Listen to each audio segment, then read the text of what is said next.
Hoje no Fê Me Explica a gente vai falar sobre o Engalit e o Pazurta. Eu recebi muitas dúvidas sobre esses medicamentos e a gente vai conversar um pouquinho sobre eles. Bom, os dois chegaram no Brasil no começo desse ano, eles foram aprovados pela Anvisa no final do ano passado e eles são remédios que são chamados de anticorpos monoclonais. Mas o que é isso? Bom, os anticorpos fazem parte do nosso sistema de defesa do nosso corpo. Eles atuam reconhecendo moléculas e estruturas e separando elas como aliadas ou inimigas.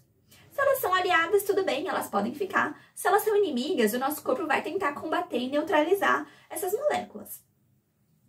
O Engalit e o Pazurta, eles são um medicamento no qual os anticorpos foram treinados especificamente para atacar uma molécula específica ou um receptor específico. No caso, o Pazurta atua atacando o receptor da molécula de CGRP e o Engalit atua diretamente na molécula de CGRP. O que isso quer dizer? Para que uma molécula tenha a sua ação, ela consiga exercer sua ação no nosso corpo, ela precisa de um receptor. Então, a gente tem aqui a molécula e aqui o receptor. Esse é o CGRP e esse é o receptor de CGRP. O Pazurta, ele atua no receptor.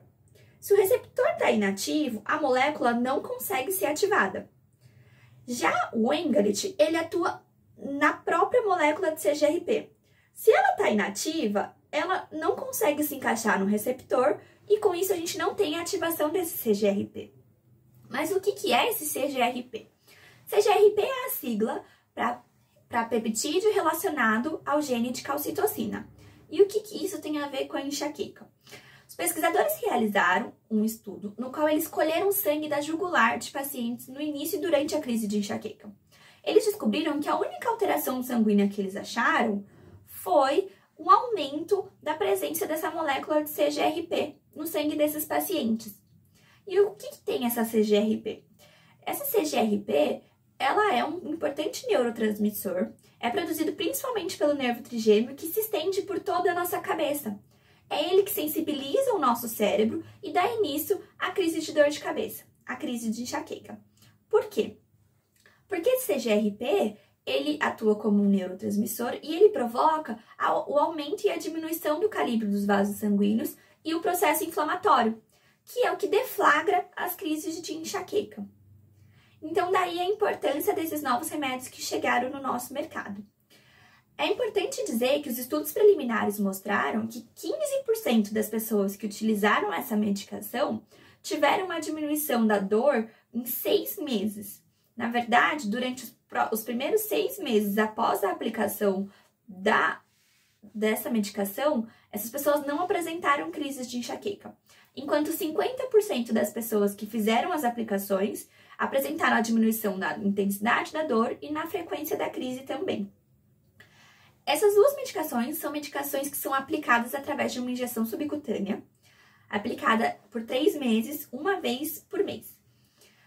A gente tem um grande problema nessa nova medicação, que é principalmente o valor dessa medicação.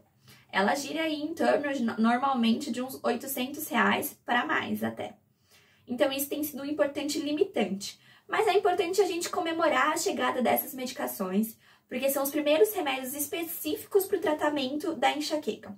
Até então, o que a gente tinha de possibilidade era apenas medicamentos como anticonvulsivantes, antidepressivos, ansiolíticos, beta-bloqueadores, que são remédios que, na verdade, foram desenvolvidos para outras doenças, mas que os estudos mostraram que tinham benefício no tratamento da enxaqueca.